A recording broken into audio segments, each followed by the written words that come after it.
cherry stuff in there. That's crazy. All right, you guys. Another malt review. I guess not a malt review. Rye review. A rye review. There's actually quite a few. I think I've only watched one, but I think there's quite a few of these on YouTube. And I know normally we do whiskeys that you wouldn't see anyone else do.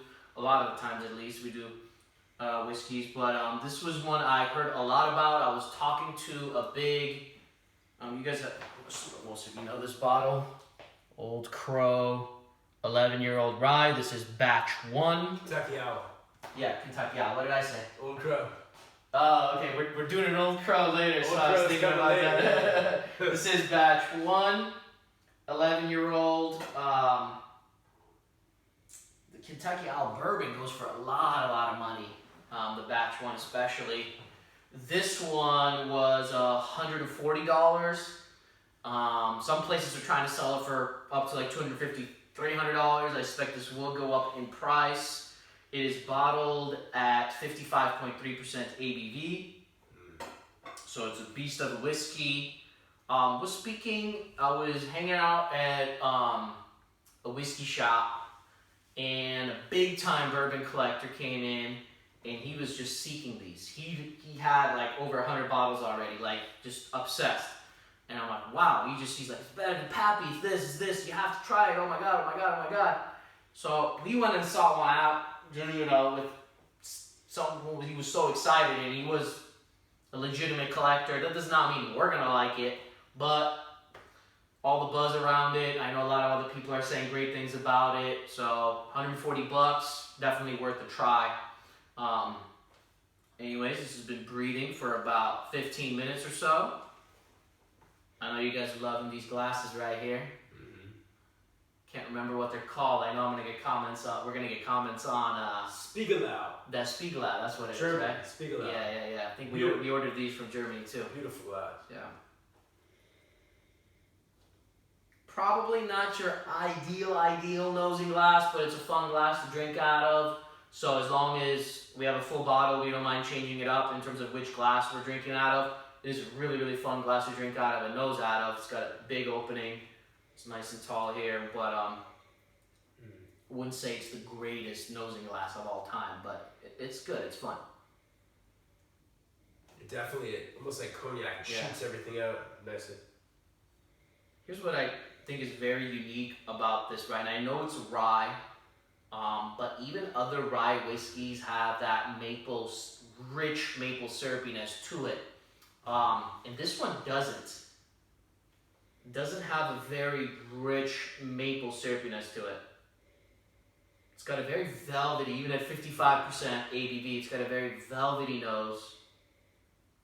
It's very fruity. It's funny, he said maple syrup. Normally, a lot of people would describe a good bourbon or rye, like maybe Pappy, is like just pure pancakes and syrup, which obviously is bomb.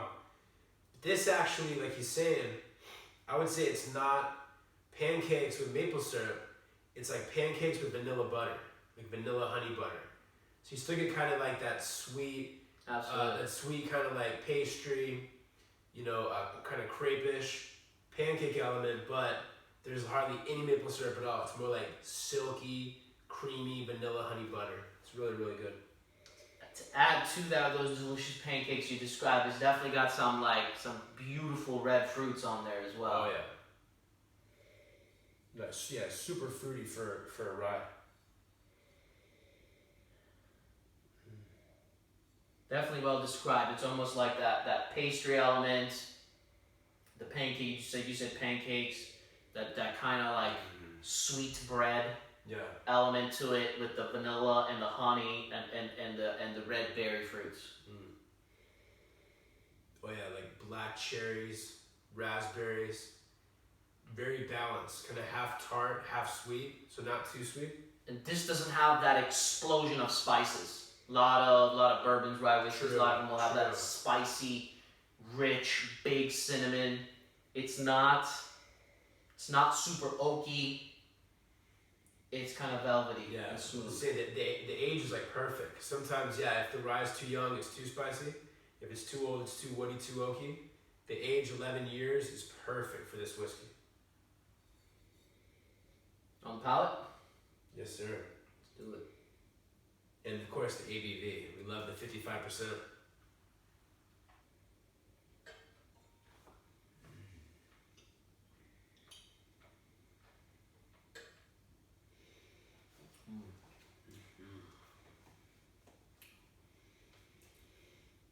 Definitely feel the 55% on the palate. But it's the way it dries your mouth as you swirl in your mouth, the way it dries it right away, and then immediately that dryness starts releasing, and it kind of goes into all those flavors that we were describing. Wow. Really good. All those flavors that we were describing on the nose, they start happening on the palate. But I love the way it just dried my mouth and tongue out, and then each second after that, that dryness starts releasing, and just in the back middle of my tongue, I still feel a little tingly dryness, but really creamy and smooth, and even at 55%. I'm gonna put a little water in this guy. Sorry, you guys keep getting up. Yeah, it's got super light, silky, velvety, perfect mouthfeel that starts.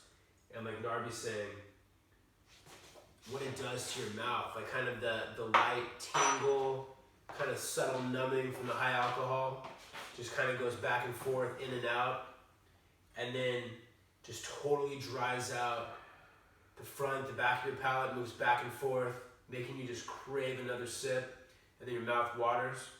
Awesome mouthfeel, and yeah, basically a lot of the same, like vanilla, honey, butter, beautiful pancakes, light, fluffy, luscious pancakes with little dark red fruits all over. I mean, with water, that vanilla pastry becomes vanilla ice cream.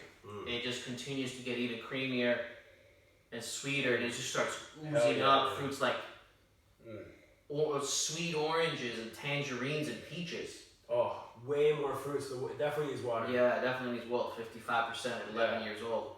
Now it's insane fruit party. Yeah. Insane vanilla ice cream party. It's even bringing out that melon became like honeydew melon. Yeah. That vanilla ice cream and now a lot of the red fruits went from kind of tart and now they're sweeter. But I'm starting to get fruits like melons and peaches and nectarines and crazy stuff. Yeah. Especially for a rye or a bourbon. Oh yeah, like luscious soaked apricots, peaches. This is really good on the palate with me for with some water. Yeah, luscious Bartlett pears.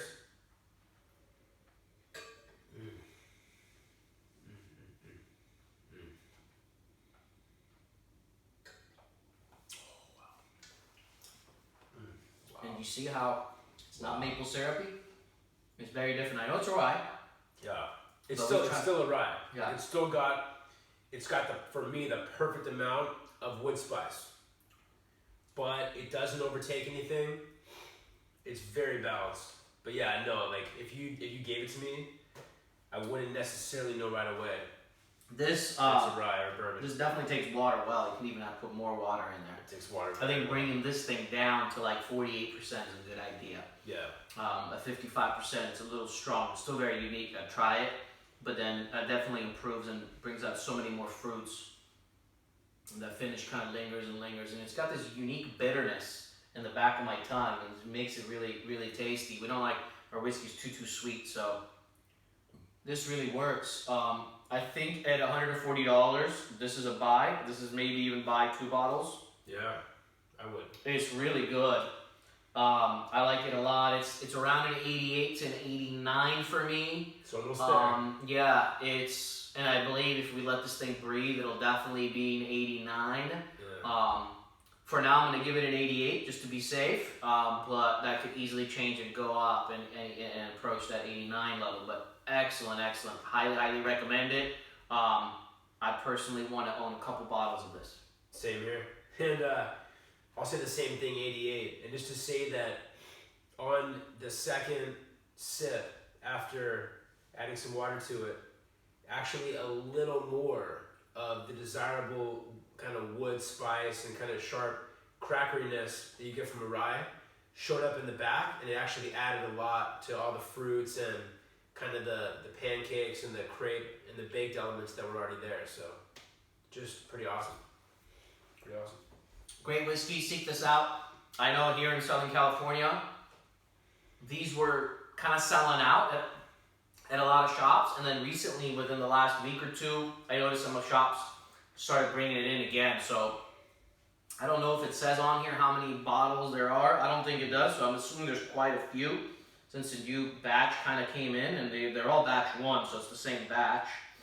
So yeah, I'm not sure how many bottles of this there is out there. I haven't done a ton of research on that end, but I'd seek it out. If you're a bourbon fan, if you're a rye whiskey fan, you like cask strength, $140, you're comfortable with that price point, you're going to be happy with this, comparing it to other bottles. I think it's very good. It starts getting up to $250. It's kind of pushing it. I'm not necessarily rushing out to pay $250 for it, but at $140, $150, under $200, I think it's worth it. And the problem is, I really want to try the bourbon now. Yeah, we haven't tried it. The bourbon's more like 1,000 plus. Yeah, we haven't tried it. We'll see about that later. Speaking of bourbon, stay tuned. We're going to be releasing a very, very rare bourbon review, something that was sent to us by one of our viewers, very generous, so that's coming up, something incredibly rare. We'll see you guys soon for another review. Cheers. Thanks a lot, guys. Cheers.